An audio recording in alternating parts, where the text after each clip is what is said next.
There's a riddle around interconnectivity. All things unite in time and space at the moment of the Big Bang. In order to stop the possibility field from expanding into one territory, it must be stopped in all territories. Right? The possibility field spirals out from a central point, getting bigger in all directions, which are good from some perspectives and bad from others.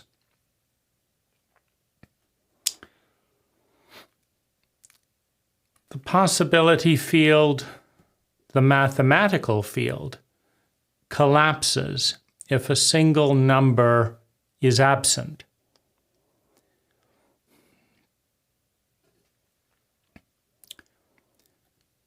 All things are connected through time, through space, through mathematics.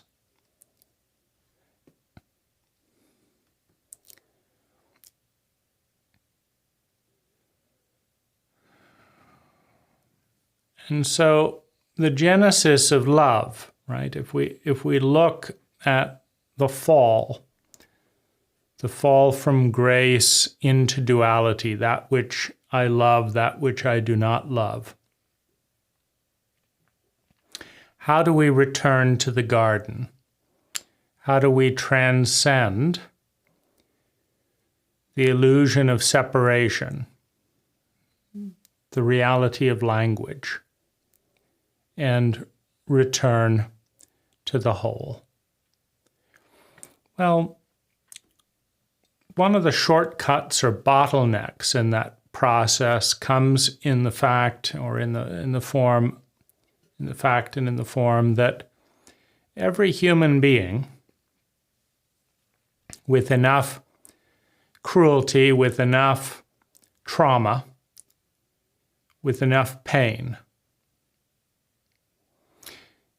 can be reduced into the human animal, can be reduced to death. And in the process of that, we come to hate, to loathe, to feel contempt, to feel helpless, to feel despair, to feel hopeless, to feel rage, right? And to desire, to identify fully with the desire, to die in the effort to destroy that which caused all that trauma, all that pain. And when you say things such as unconditional love, or learning to love all things, or learning to be one, one of the shortcuts is that we often attempt to go from hating the abuser, the cruelty, the source of torment and trauma, to forgiveness and love of that cruelty, of that tormentor and that trauma. But this is not how reality is wired. In order to begin the thread of love, right? Because the possibility field expands in a spiraling shape out into larger and larger fields of possibility in all direction, in a spherical direction, which means that as the possibility for good things increases, the possibility for bad things increases. The possibility field is neutral, right? And wherever we cut our perspective, when we divide the one into two, there are two equal halves. So through the lens of duality, half of what is possible is bad, is unwanted, is ugly. And half of what is possible is beautiful, good, and true. And of course, these are relative to one another, right? A 360 pixel photograph is ugly from the perspective of a 720 pixel photograph, but is beautiful from the perspective of a 2-pixel photograph, right? It's an endless continuum. But at any moment in time, half of reality is in the past and half is in the future.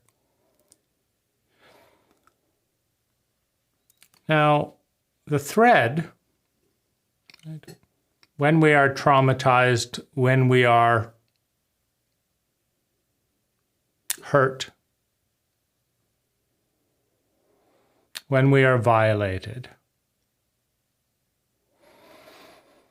we become small, we regress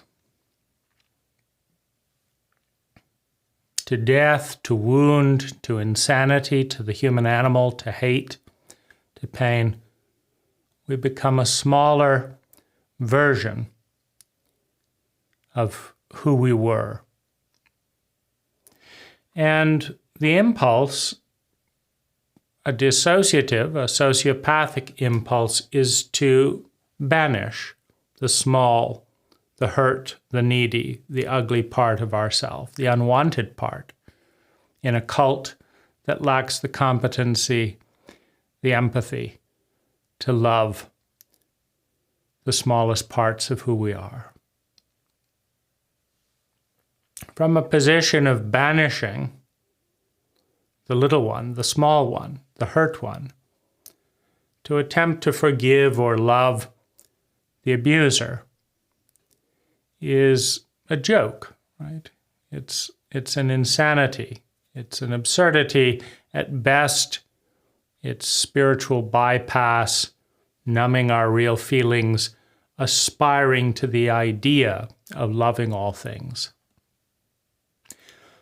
But that's not reality. If we want to begin to love in any real sense, we must begin with the very smallest part of ourselves. The lonely, helpless, traumatized, terrified, unwanted, often self-destructive, often self-harming and self-hating part of ourself that is induced by the cruelty of the world.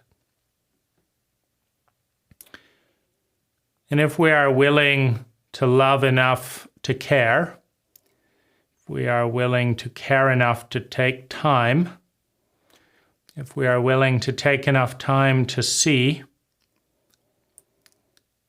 if we are able to see clearly enough to understand, and if we understand enough to empathize, and if we empathize enough to respond, and if we respond enough to succeed at facilitating the human needs of that part of ourself, that smallest part, to survive, to be secure in that survival, to have love and belonging, to have self-esteem, to develop self-esteem, to develop the gifts of that part, to bring those gifts abundantly into the world.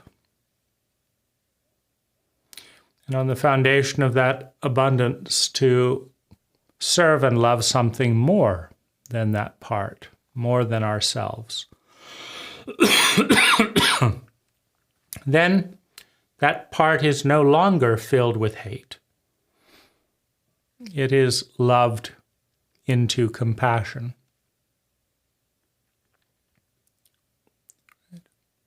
And from the foundation of that compassion, we can let go and forgive the abuser because they are no longer necessary.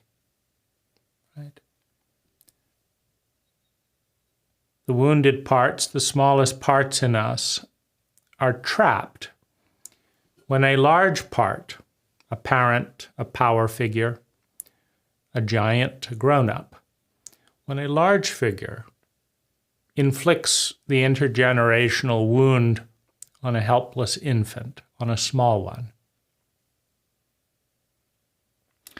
when a large one gives the shame, the terror, the trauma to a small one, an expression of incompetence, an expression of cruelty. The small one cannot get out and give it back. The small one then waits for the large one to take them out of the hell that they put them into, or through revenge to come down into the hell with them, right? Because the giving of a traumatic intergenerational wound is part of the escape, right? I'll leave the prison a little bit and I'll leave you in my stead. I'll dissociate from my helplessness by giving it to you. But of course, the reality is that helplessness is still inside the other person.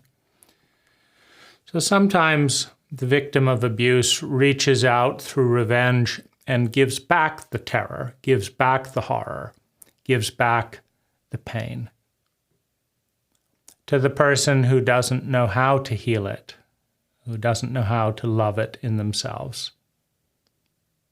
And that loop stays in that dynamic of chronic horror until an adult, not a grown-up, an adult, one capable of adult love, comes, whether it's us or the abuser or a friend, an unseen friend, an outer friend,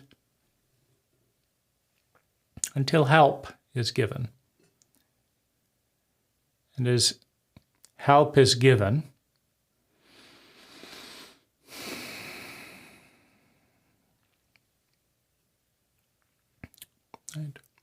we can let go of the pain and shame and find the self again.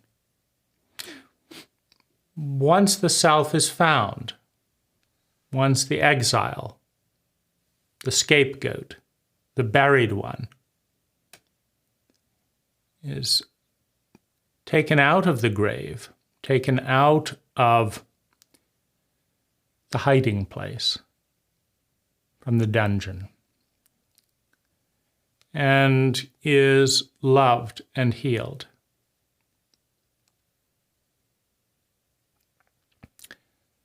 Then we have a return, right, to self. One must love the hate, the revenge, the terror. One must love the rage, the hostility in the wounded small part. Understand it, empathize with it, accept it, and attune to it. And it will grow into an adult, into a human being. Its humanity will be restored with enough competence and enough love. The adult is the one who then can let go of by forgiving the abuser, understanding it, and leaving the orbit, leaving the loop.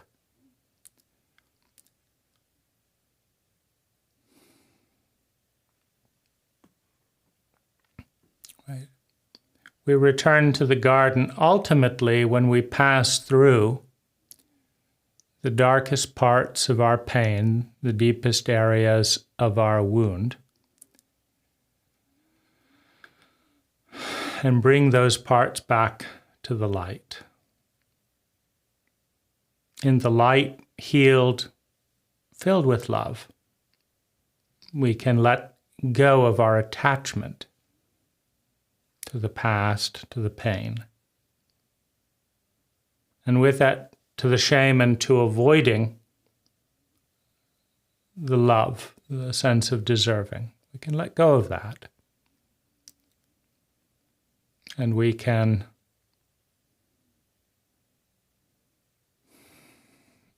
expand into the transcendent states of consciousness that bring us back home.